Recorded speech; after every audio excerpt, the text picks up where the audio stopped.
Jimmy Butler was back in the lineup, and Miami was as healthy as they've been all season. And the result? Well, a win over the hapless Lakers as Miami exploded offensively for 134 points. We break down the much-needed rare blowout victory on today's episode of Locked On Heat.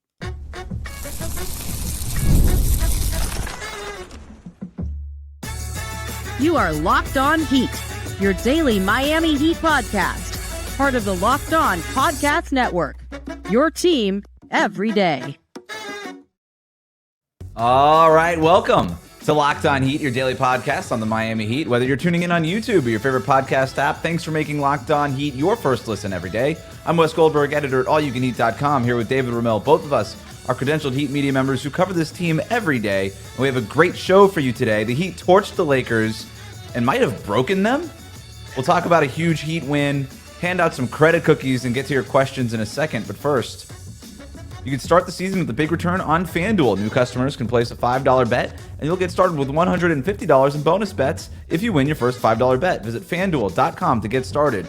Also, a reminder that your favorite podcast now has a newsletter. Introducing the Locked On Heat Daily Newsletter. One stop for ultimate team and league coverage delivered right to your inbox. Sign up for free now at LockedOnDaily.com. That's LockedOnDaily.com, and start your day with the all-new free Locked On Heat newsletter. Recording this after the Heat blew out the Lakers at home. Final score to this one, 134-93. They led by 17 points at halftime. Then Tyler Herro made 7 3-pointers in the third quarter to blow this game open. It was the best offensive game for the Heat all season. It was a total meltdown by the Lakers. Tyler's going to get credit cookies later on, but where do you want to start with this one, David? You know, I think they did a really good job defensively. I know everybody's going to look at Miami's offense, and I think most of that was a byproduct of some really bad Lakers defense, but I think Miami did a really good job defensively when the game was closer early on. It never felt particularly close to begin with. LeBron James was basically carrying the Lakers all by himself, but on Anthony Davis, they did a really good job with Bam picking up that assignment, holding him to 3 of 14 shooting, just 8 points. He looked like an MVP early in the season. A game like tonight certainly hurts his chances of getting any kind of postseason recognition like that. But what I saw was them tagging him a lot. As he was coming across the lane, everybody was active in trying to make things more difficult for him, deny him easy position, just challenge him, just put a hand on him, make him a little uncomfortable.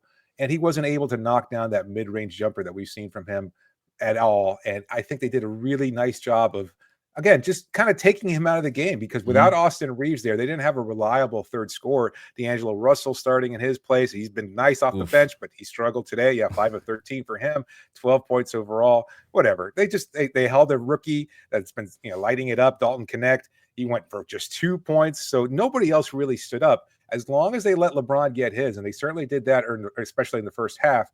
And they kept Anthony Davis from getting to where he wanted to get. I think they did a really nice job defensively.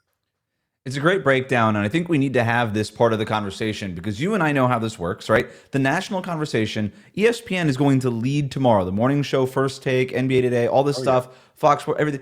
Lakers meltdown. Everything. What's wrong with the Lakers? And even I kind of started getting into that, and for good reason, by the way. Like, the Lakers also lost this game as much as the Heat won this game. Maybe they might have lost this game more than the Heat won this game. I found myself basically halfway through the third quarter just watching the Lakers, like watching their body language, watching JJ Redick in the huddle. How many timeouts? I had to look up and be like, do they have more timeouts, or is he going to get hit with a technical foul? It was like every time that he would go on a little run, he would call another timeout. The Lakers would gather around him. He would say whatever JJ Redick said, and then they would go out and then just give up a wide open layup or a wide open three. And I'm like, what is going on here? It feels like they quit in this game. I don't know if they were quitting on JJ Redick or if they were quitting on each other.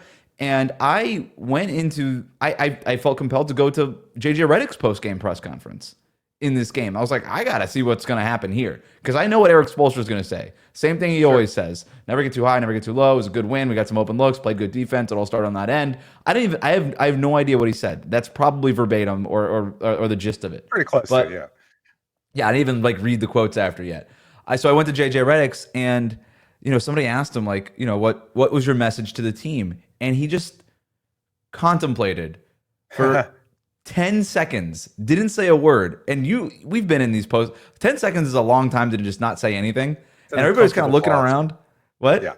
It's an uncomfortable pause. It's very uncomfortable. Yes. Uncomfortable pause is a good way to put it. Everyone's like, what's he going to say? He's like, eyes are closed. He's rubbing his temple. And then he kind of goes on and says, like, I've got to be, we need to start with accountability and all these things and blah, blah, blah. And, it starts with me and I own this, but also the players. And then you hear from LeBron James and Anthony Davis in the locker room and say, no, JJ Redick's designing a good play, but we have to execute more. We've got to do a better job. I thought LeBron was terrible in this game. Really? I thought defensively he was awful. Oh, like offensively, go ahead, score 29 points, my man. Do whatever you're gonna do. It got you out of the slump, whatever. And I think LeBron's gonna look around that locker room and be like, "Hey, I did my job. I scored 29 points, but also I haven't cared less about being a low man in my entire career." Like LeBron James is not helping at all defensively. JJ Redick is installing this new switching defense, not new for them, switching scheme, but it's very basic. It's like very basic, and they just weren't executing it. Like Tyler Herro going off in that third quarter. Heat check after heat check, and Tyler Herro looks like he's having so much fun. And like the Lakers defense was like a slip and slide, and he was just going wee, just like he was having the time of his life. And he would come across a screen by whoever, doesn't matter. Anthony, usually Bam Adebayo, or sometimes Kevin Love in that third quarter. And Anthony Davis has that assignment on the switch, right? Like he's guarding the center. Tyler Herro comes across that screen, like basic stuff that everybody listening to this podcast understands. And Anthony Davis is supposed to, hey, shooter, red alert, shooter, step up on the shooter, and then he just doesn't. Right. And I'm like, what is going on? Again, all the credit in the world to Tyler Herro for making 5 straight three-pointers, ends up with 7 made threes. I'm a little disappointed he missed the 8th one in the third quarter, or else he would have gotten a perfect 7 for 7. Instead, all we get is a 7 for 8 performance. He was going crazy, but I do want to talk about both sides, but yeah, mostly the Miami Heat side of this, because again, the national conversation is going to focus mostly on this Lakers meltdown, which it was a Lakers meltdown, but one that was forced by the Miami Heat. That's a good point. And look, I think Miami did a really good job of taking advantage of a team that was clearly on the ropes and didn't seem to have the energy or the wherewithal or even the understanding. Blood in the water. Yeah. That's not something we've seen from this Heat team very often. Like they were a starving shark, right? They were a starving shark in the ocean, like a starving great white looking for anything. And they found Lakers blood. That's what they found. Right. Yeah. And normally, like we've seen them, like they play down to their opponent. They don't take advantage of these opportunities. And so for them to be able to recognize this, I think is a really good step in the right direction. You could point to the fact that the Lakers have lost, a bunch and then may be a little bit exposed after their hot start to the season. Maybe they were coming in with some fresh energy that JJ provided. And of course, LeBron being somewhat renewed in his 28th, 19th, AD playing at MVP level, a bunch of guys making shots. Like everything was sort of masked over but their defense was always bad. Like from the very beginning, it was always bad. Right. So if they're not getting that kind of complementary offense, well, they don't have much else out there. So, I mean, it was an interesting game. I loved seeing Miami just be comfortable knocking down shots. Like Tyler, to your point, was phenomenal. That third quarter, like, I mean, he was just unstoppable. Like he was taking some really, really tough, challenging looks. And then some of them were wide open. And he was like, you know what? I'll give it to me. I'll take them. No worries. But he had another one of those like long distance threes from way beyond the arc. Like he was just a couple from the corner. It was amazing to see him on the full shooting display. So you know what Tyler says, like he's gonna. I got my teammates gave me the open looks, and I have confidence in my shot. Like whatever. I went and talked to Terry Rozier in the locker room. Yeah. And I said, hey, you're capable of kind of going on those kinds of runs. You've obviously played with players in the past and currently who are capable of kind of going on those scoring. What do you do as your teammate? And he goes, bleep. Give him the rock, dude. It's not that complicated. Just keep getting like, what happens when he keeps taking these heat checks? When do you stop? He's like, you don't ever stop, especially if you're hitting these heat checks the way that Tyler was hitting these heat checks. He's like, you don't ever stop. And it was cool talking to Terry Rozier afterwards. He was in maybe a better mood than Tyler Herro was after the game. Like he found so much joy in Tyler kind of going off like that. So I thought that was really cool.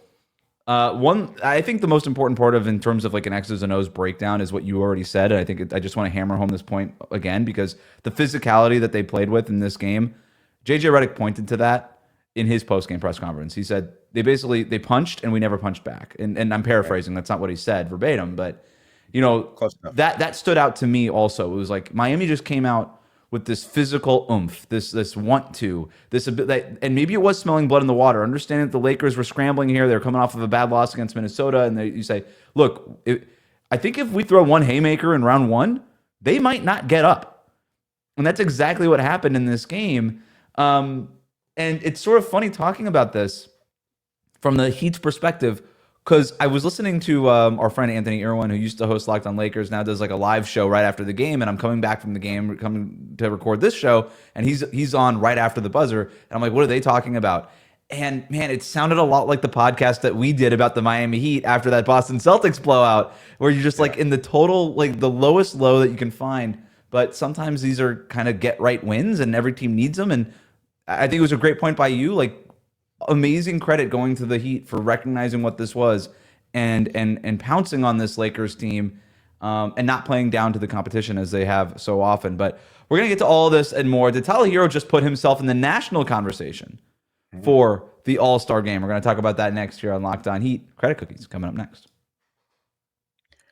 Today's episode is brought to you by Chime. We've all been there, spending more than we should, especially now during the holidays. And if you want to take control of your finances, well, you can do that by using a Chime checking account with features like no monthly or maintenance fees, a fee-free overdraft of up to $200, or getting paid up to 2 days early with direct deposit.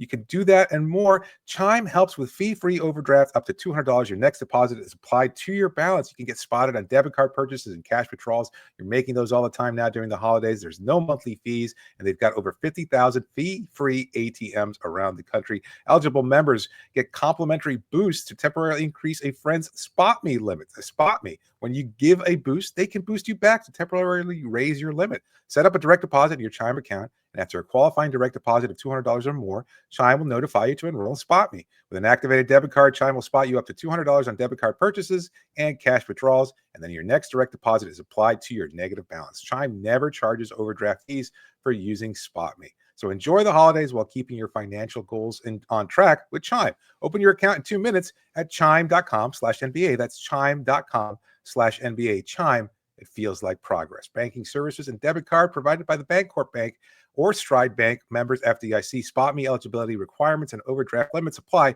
Direct deposit timing depends on submission of payment file. Boosts are available to eligible Chime members enrolled in Spot Me and are subject to monthly limits. Fees apply out of network ATMs and for OTC withdrawals. We'll be right back.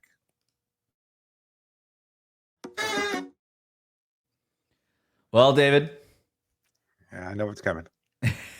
it's time for Locked On Heat's tastiest segment. It's time for Credit Cookie. Cookie guy, cookie guy, cookie guy, cookie guy. Stack them high like a cookie chain. Sharing with friends, spreading the fame. Every bite, life's never the same. Cookie guy, cookie guy, cookie guy. We're messy with those chocolate chips all over the place, but yeah. Cookies and milk, the best combo of all. Cookies and milk. Big to small, we love them all. Join the cookie gang and have a ball. Yeah, well, all right. Well, the Miami Heat certainly had a ball, and they're certainly part of the cookie gang tonight, having gotten that rare blowout victory. And of course, we start off with Tyler Herro. Phenomenal. He gets the bulk of the cookies. 6 for him. Yep. I debated how much to give him. At first, I started with 5 because it just felt like he was such a barometer for what they were able to do offensively. But I said, you know what? He just had that dominant performance, so why not give him credit where credit is due? And I thought he deserved the extra cookie there. So he gets 6, and 6, and then I've got 4 players with 1 apiece because they were basically complimentary. Yeah, to me it was 4 players with 1 cookie apiece. I gave 1 to Haywood Highsmith, 1 to Terry Rozier, 1 to Bam Adebayo, and 1 to Jimmy Butler. Their numbers were okay for the most part, but they didn't really need to do much because they didn't play more than 25 minutes, 27 minutes in some cases. Terry was great off the bench, another solid game off the bench for him. Fortunately, we didn't see that against the Boston Celtics, but I liked his performance tonight, coming in, kind of keeping that microwave scoring going with 16 points and 6 of 11 shooting, including 2 of 5 from three-point range. Also had a couple of rebounds, a couple of assists. Highsmith, I think, again, defensively, he did a really good job. He also chipped in 14 points. I didn't even know it was that much. On 3-pointers that were created a lot by Jimmy and Tyler getting to the basket, kicking out to him in the corners. I think I have this right, that he had more 3-pointers than the Lakers did after the first quarter or at halftime. I tweeted it. But he was 4 of 5 basically in the first half. So I think that was more threes than the Lakers had the entire first half. I think I have that right. incredible statistic. Let me see. I can check that right now. So let's see. No, The yeah. Lakers went 3 of 13 from 3-point range, and he had 4 of 5. 4 or So yeah, 5. he Yeah. absolutely So incredible statistic for him. And he was just a solid player overall. Yep. And I like Jimmy's performance tonight. Again, coming back 8 of 12, very efficient. Also chipped in 9 boards and 5 assists, 2 steals. At first, he gave up a couple easy looks to LeBron James, and maybe that wasn't an ideal matchup for him to kind of work his way back. But eventually, he owned up to the challenge and he took responsibility. So I think a great overall performance from him. 29 minutes overall, and Bam also. I'm sorry. again, One let's more just thing point on it out. Jimmy, though. One more thing on Jimmy. Absolutely. This Yeah. was point guard Jimmy, and I was totally okay with it. Like, he had 5 assists, 1 turnover. Like, he was super efficient in a night where the Lakers were very inefficient. Like, the Lakers had like 3 or 4 turnovers in the first 4 or 5 minutes or something. Like, they just were giving the ball away. And Jimmy Butler on the flip side was the opposite, right? He was like, nope, I'm going to take care of the ball. I'm going to get my guys involved. I thought he was aggressive. It wasn't just him standing and passing. It was him driving and kicking. And that is everything that I want to see from Jimmy Butler. And then go ahead with Bam. No, yeah, I think again, as I pointed out earlier, heck of a performance against Anthony Davis, but he also was efficient and effective from the field. I think he tweeted out that he looked aggressive and looking for his shot. 6 of 8 overall, missed a 3-pointer, unfortunately. Had the most free throw attempts on the team with just 3. Miami did not rely on getting to the line; they were just 6 of 9 overall in free throw attempts. So, I mean, it's really hard to get to the line when the Lakers are just playing Matador, right? They're like, we're not even going to contest you, just go to the rim. So I don't it was a very weird game. Yeah. Yeah. And he also had 10 rebounds and 7 assists too. So flirting with a triple-double in that game. So a nice bounce back from him. And just, shout out to Duncan Robinson and his 6 assists. Kevin Love also. Wait, I'm sorry. One thing on Bam. Well, last thing on Bam, though, because I do want to spend a bulk of this segment talking about Tyler. Bam got D'Angelo Russell in the first quarter on a mismatch and just took it to him in the post. And I know it sounds like a small thing, but that's the thing that he wasn't doing. He was passing out of a lot of those mismatches. He wasn't dribbling. He felt like maybe a little hurried in those situations. And he's like, nope, I got D'Lo. I'm going to go. And it didn't take that long, but he just did what he was supposed to do. He had that huge dunk that's on all the highlight reels and everything else. The pass from Tyler Herro. Great little slot cut by Bam to get that dunk. Dunks, by the way, always look way cooler when you fall after. Yeah. Always. Just always look cooler because you knocked yourself out of your socks, so it just looks cooler. So that was great. And then my favorite play, he gets Christian Coloco in the post. One of my favorite guys, one of my Blue Notebook guys a couple years ago in the draft. Got Christian Coloco in the post. Then for the first time, and it feels like a long time, we got that Bam Adebayo hesitation, pump fake, step through, forced Coloco into the air, got to the cup, and that was one of the few times he actually got a foul on him. So I loved everything we saw. This was like, it sounds weird to say vintage Bam, but this was vintage Bam at 27 years old. But this is what we expect, maybe is a better way to say it, from Bam. Something we haven't seen from him regularly this season. So that's a great point too. And again, as I said earlier, shout out to Duncan Robinson making nice plays when his shot wasn't falling. And Kevin Love. Look, he's struggling out there in terms of his overall defense, but I think he's doing a fine job of at least showing a little bit and trying to make things a little bit more difficult. It's just his one-on-one defense is not what it used to be. It was never great, and it certainly isn't good right now. But he's still making an impact, and he still brings good positive vibes there. So good to see him back in the lineup and being able to contribute the way he did. Let's talk about Tyler Herro's all-star case here, because that's what we're talking. I mean, that is 31 points, a total eruption in the third quarter that broke this game open and might have broken the Lakers completely on a national stage, or at least NBA TV stage, for whatever that's worth. We've been talking a little bit kind of about his all-star case this season. I think this is really this kind of game. Like, everybody needs like a big game, like a national sort of like coming out sort of thing. And if you don't recognize that, if you were not watching the Heat through their first 19 games and you just tuned into their 20th game and didn't realize sort of the 180 that Tyler Herro has made, the fact that he at least should, to me, he's the favorite for most improved this year. But beyond even that, his all-star case is really strong. He is behind in the Eastern Conference only LaMelo Ball, Damian Lillard, Tyrese Maxey, Jalen Brunson, Cam Thomas, and Donovan Mitchell in points per game, but is shooting a higher overall percentage than all of them except for Jalen Brunson, and by far the best three-point percentage out of that whole group. He's also averaging a career high 4.9 assists. I think Herro is making a legitimate run at being an all-star this year. Of those names that I just talked about, Maxey, his team's in the bottom of the league standings. I don't know that the Sixers are going to get rewarded with a single all-star this year, and I wouldn't blame anybody for not putting a Sixer in there. Cam Thomas isn't really looked at that way, kind of a volume scorer. LaMelo, Lillard, Brunson, Mitchell, Herro, those 5 guys are the candidates. 6 pure guards in the East made the All-Star game last season. I think he's got a really great chance. Kind of overlooking Jalen Brunson, and I think the Knicks will certainly, obviously put out a full campaign to get him in there. So while the Brunson will numbers get might in. not Like I was saying, he'll just be one of them. I think it'll be Brunson, Mitchell, Dame, Tyler, and then probably LaMelo because his stats have been crazy. over Maxey or Trae Young. Yeah. Like I said, who's rewarding the Sixers with an All-Star? They stink. Yeah, that's fair. I mean, Maxey's And even missed Trae Young time. can get in. And like I said, 6 pure guards made it last year. Those are just 5. Like you could still get Maxey or Trae Young in there. Is Franz Wagner listed as a forward? He's a forward. And Jaylen Brown and Jason Tatum can also get voted in as forwards. Okay, so I mean that certainly helps Miami's case here. Yeah, it's a growing campaign, and I think it's a talking point, and I think it's worth us bringing up because he has been that good. He has looked like a really solid, dependable scorer, and I think it's interesting because the Heat still look fairly mediocre. We said that in the past show that they certainly looked even worse than mediocre, and yet you can't deny his numbers. Do you think the perception that might hurt Herro is that unless they win substantially more in between now and when All-Star voting is done, that they'll just look like empty calories on a losing team? He's not, I mean, he might just get in by default, as you just pointed out. His team has a better record than some of the other qualified guards or guards that might get that kind of consideration.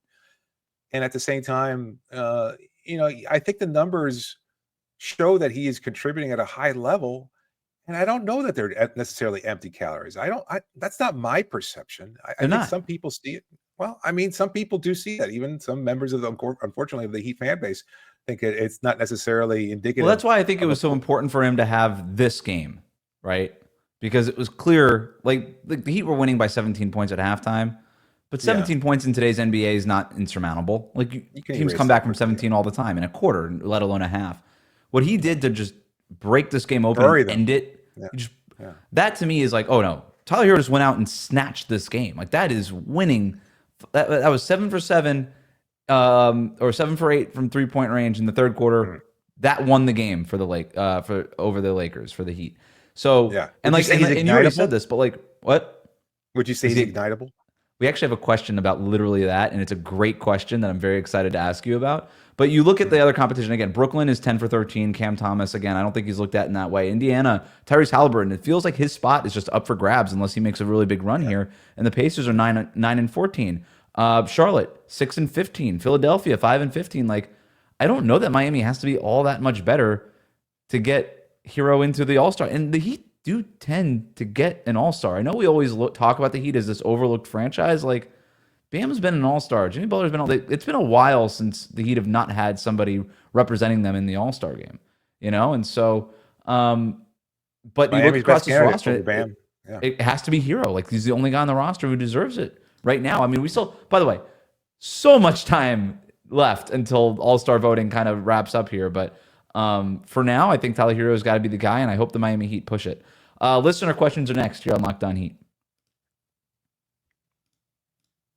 Today's episode is brought to you by FanDuel. Get ready to tackle the NFL action with FanDuel, America's #1 sportsbook. Because right now, new customers can bet $5 and get $150 in bonus bets if you win. The FanDuel Sportsbook app gives you everything you need to place live bets on the NFL all in one place. Sometimes you're watching a game and you know what? You just get a hunch right in the middle of it. You want to check out the latest stats from around the league. You want to view live play-by-play, but you can do that and so much more all on the same page where you place your bets, but only when you visit FanDuel.com and join today. You'll get started with $150 in bonus bets if you win your first $5 bet. That's FanDuel.com. Never waste a hunch and make every moment more with FanDuel, an official sportsbook partner of the NFL. We'll be right back.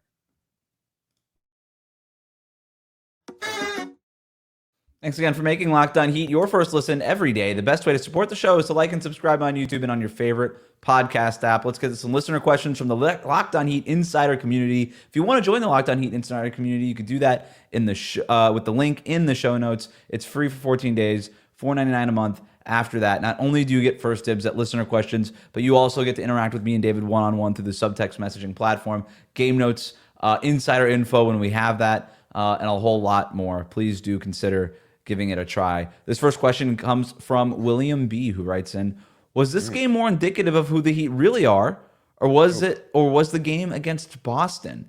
I really like this as a framework of a question. Like, put the Miami Heat on a spectrum. Are they closer to this blowing out the Lakers, or closer to having gotten blown out by the Celtics? I don't think it's a question you can possibly answer. Like, I look at this team, and the unfortunate part is that they're capable of both. They're capable of getting Right. blown out by really good teams, and the Celtics certainly feel, like a good team, and sure. maybe one of the favorites to repeat as NBA champions. As far as being able to blow out teams, again, we've rarely seen them take advantage of these opportunities, and so I would lean more, unfortunately, towards the Celtics' loss as what indicative of what this team is capable of. But the win against the Lakers, and everybody's feeling very positive right now, and rightfully so. That's what they're capable of, and it's just a matter of finding that rhythm, getting into it, and understanding what they can do. And they took out two all NBA level players in LeBron James and Anthony Davis. Like, LeBron got his points, but as you said, they took advantage of him defensively in a way that we have not seen very consistently throughout his career. Anthony Davis, former MVP candidate, now a non-factor. Like, that is impressive stuff. So to me, I feel like, again, if I had to say, I would say it was the Boston loss more than anything else, because unfortunately we've just seen that they rarely have the superstar talent to compete at such a high level against top contending teams that have superstar level talent.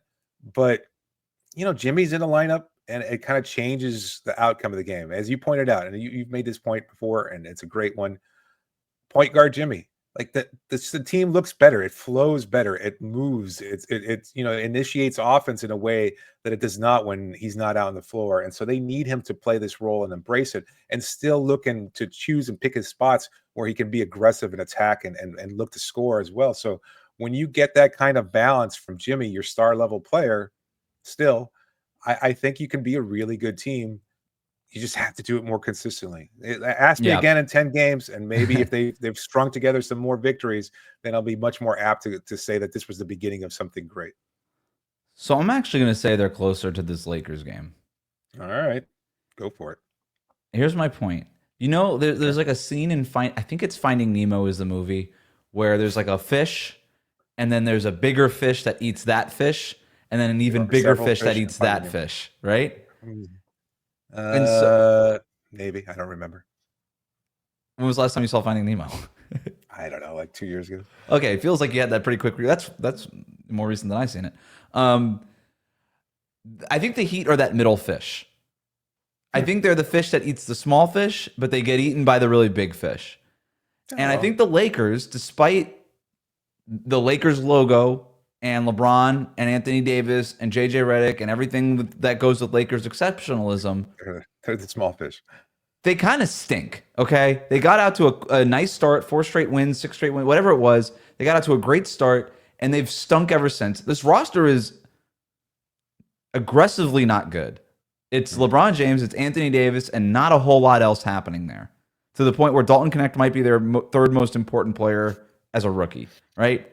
I think the Heat have done a really good job of kind of bullying bad teams. Like they broke the Philadelphia 76ers had a team meeting in Miami. They just basically did the equivalent of that to the Lakers in this game. The Heat over the last several seasons have done a really good job. I know we always talk about them playing down to the competition, and certainly there's a lot more clutch games in here than you'd like to have, but they get the W's in a lot of these games. They have an immaculate record against teams with a bad record, like teams with a worse record than them. They really are. Like, they rank among the best.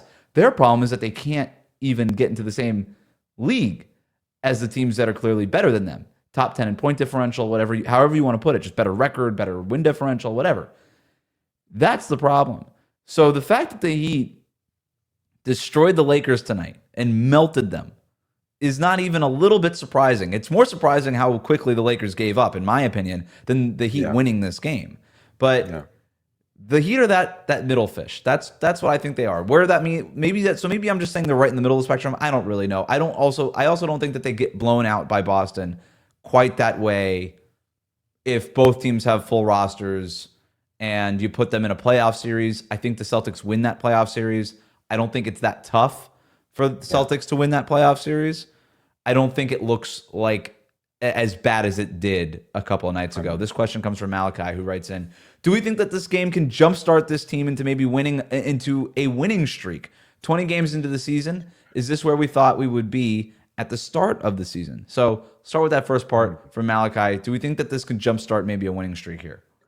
It's possible. This weekend, a challenging back-to-back there. You've got the Phoenix Suns, but they'll be without Kevin Durant. I don't know if Bradley Beal's going to be available. They have had their issues with injuries in the past, and certainly, to your point, like if Miami might be out too. Yeah, if you're looking at this group and you're looking at the Suns and saying, well, they're missing some key players, maybe that's just enough. Look, again, you have a couple days rest before that Saturday game.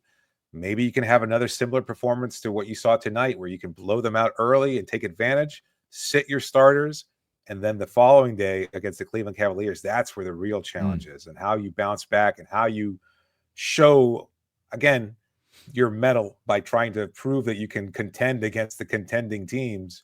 That's the real problem there, because their offense is incredible, and Miami has to be as sharp as they've been ever defensively in order to limit what they can do. So if you could string those two together, I don't see why you wouldn't be able to continue just winning game after game after that. So I think you could go maybe 5-6 games deep if you're able to log the next two. Because I mean, those are good opponents. Again, Phoenix without Kevin Durant, possibly without Beal or Nurkic, that's a different animal. But still, you need those wins. It doesn't matter. You can't dismiss an opponent just because they're missing key players. So I care less about a winning streak and more about a winning stretch, right? Like I don't really care about a 4 or 5 win streak as much as I would prefer like winning 5 out of 6. Yeah, or like give me 9 out of 10. Like what the Magic just did, winning 12 out of 13. Wow. Like that's what we haven't seen from this Heat team in what feels like 3 years. Like 3 seasons at this point, like kind of with this third season ongoing, obviously. Like it's been a long time since we've gotten like this prolonged stretch in the regular season. I know everybody thinks that the Heat don't care about the regular season and blah, blah, blah. It's really easy to claim that you don't care about the regular season when you stink in the regular season and you just happen to be able to turn it around in the playoffs. They care about these games, folks. They do. They don't want to be in the play-in tournament. It'd be really nice to see a proof of concept over a stretch of like 2 or 3 weeks. And that's something I feel like we have not seen in the regular season from this team in quite a long time. You have to beat Phoenix on Saturday. There's no excuse. They have been very bad. Their record without Kevin Durant stinks. You have to beat Phoenix on Saturday. That's a must win. Cleveland, second night of back-to-back for both teams. Cleveland, obviously, with a team on the road there. We'll see. Even if you drop that one, I don't really care. Be competitive in it. You got Toronto after that. You should win that game. Detroit after that. The Detroit Pistons, Miami Heat. Read the scouting report on this team, please. Why does this team always give you problems? You already lost to them once this year. You got to beat the Pistons on the road on Monday. And then it's Oklahoma City, it's Orlando, it's Brooklyn, Orlando again, Atlanta, Houston, New Orleans, Indiana, Utah, Sacramento, Golden State, Utah. Like that's a bunch of games into the new year. And these are some of them very winnable, some of them a little bit more challenging than others. But if you can kind of steal a couple of those in there, again, be the medium fish eating the small fish, win the games that you have to win, that you're supposed to win, and then you steal a few in there, then yeah, maybe we're talking about an 8 out of 11 or 8 out of 12 or a 9 out of 13 kind of stretch. That's really what I want to see here from the Heat, more than anything else. Last one here. Cody writes in, not to be too much of a prisoner of the moment, but is Tyler Herro the most ignitable Heat player in franchise history? Oh, wow. Isn't this a great question? It is. Can we throw out some nominees? Let's do some nominees. So Mike Miller, 1 shoe 3, everything, very ignitable. Mike Miller. Yeah, but Not just the a nominee. volume is different though. Volume totally different. Just throwing out some nominees. Mario Chalmers, let's not forget, very ignitable. Sure. Also very not ignitable sometimes, but very ignitable nonetheless. Love Mario Love you, Chalmers. Yeah. You can go LeBron back in the James. archives. I think the first show ever when this show was not even called Locked On Heat was like a love letter to Mario Chalmers. LeBron James, could you consider him ignitable? Like he certainly went on stretches. Different, but He I mean, is. like it's a different kind of ignitability, but on fire nonetheless. Yeah, I mean, it's. Yeah, I mean, it felt like Dwayne Wade wasn't. It felt like Dwayne Wade was always consistently what he was. You know what I mean? Like Dwayne Wade didn't have games where he went off for like 60. Stretches. You know? Yeah, my again, one of the things in shaping my perception of basketball early on and watching it, it was differentiating between star and superstars, and what made him a superstar was the ability to single-handedly change the course of a game. And that certainly stems from one, his defense, and two, also his ignitability in offense. Maybe it was just attacking the rim, getting to the line, hitting a mid-range jumper, maybe shooting a three every once in a while. Yeah, I think we had did those stretches. He did. I think we need to narrow like the 2006 finals is just like the most ignite. Like he just ignited into Michael Jordan. Maybe we should narrow this down to like 3-point shooting because that's probably the spirit of the question here, and it's usually what Eric Spoelstra means when he uses the term ignitable. That's true. If that's the case. Yeah, Duncan Tyler Robinson has to be he's a nominee. Glenn Rice. No, different volume again, very different. Like you could catch the occasional fire, but not like that. I mean, we didn't see him like there was his. I'm old enough to remember his career high game in Miami when he scored, was it 56 points or something like that? And that was a phenomenal game. Wasn't he going toe to toe with somebody? Somebody else had a big game that night. I don't recall. I think they beat the Orlando Magic with Shaq and Penny, but did Penny go off maybe also in that game? I don't know. It's possible. But either way, yeah. I mean, there was that moment, but like Tyler's never scored 56. No, fair, but that's more like just going crazy and having the hot hand for one whole game.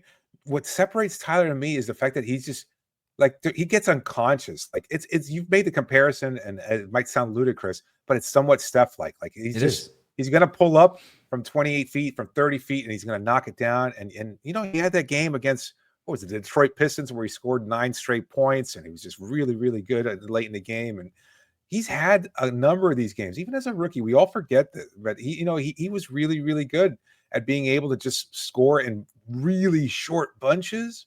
To me, that's more what in the spirit of what Spo means by ignitability. And if that's the case with this question, I'm ready to give Tyler the crown. All right, I'll throw out 2 more nominees: Jason Capono, Jason Williams.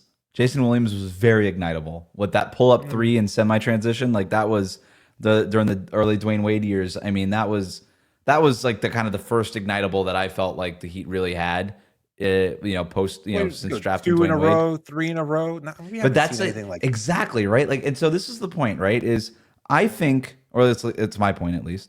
I think that you've got levels of 3-point shooting, right? You've got capable 3-point shooters, you've got good 3-point shooters, and you have like the elite 3-point shooters, like Tyler Herro, like Steph, like Clay. And I think what separates those guys is, okay, you make 1, cool. You make 2, fine. You make that, and then everybody takes that third heat check. And a lot of guys miss that third heat check. I would say 98% of shooters miss that third heat check. Yeah. Tyler hits that third heat check.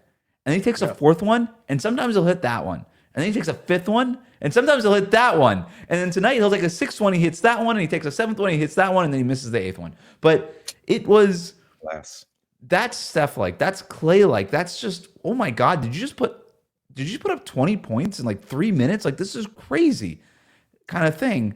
And it just, it breaks a game wide open in a way that kind of puts the other team on crutches. Yeah. And that's what Tyler did in that third quarter. So I wanted to throw out some nominees for the sake of the conversation and just to sort of think through it. It's a great question. And I think the answer is Tyler Herro. I think it has to be. I don't think the Heat have ever had a 3-point shooter like this, which is crazy to say considering that Duncan Robinson is by the numbers, the best 3-point shooter by volume, by the numbers that the Heat have ever had. And certainly there's that. But Duncan, to me, is more consistent or has been throughout his career, where he's always making 2 or 3 of them per game. where Tyler just goes off on these quarters that are just absolutely combustible. You know what I love too about it is the self-imposed degree of difficulty. Like he starts leaning forward, Yes. sprawling legs, and it's just like there's the consistency and form goes out the window, and none of it matters. Like Yeah. that lends itself to the whole idea of this. Just like when you're on fire, there's nothing anybody can do to stop it. So, yeah, I think you're right. That again is also Steph like. I was on a Warriors podcast a couple weeks ago, and I was like, I don't know what Steph is doing sometimes. I think he just throws his legs out just for fun to fall over on purpose to see if I can hit it like Sure. falling over now. And Tyler Yeah. does have a little bit of that. You're right. So let's just keep doing the Steph Curry comparison. Somebody's got to do it. Thanks for making Locked On Heat your first listen every day. Like, comment, and subscribe on YouTube. Follow us on your favorite podcast app.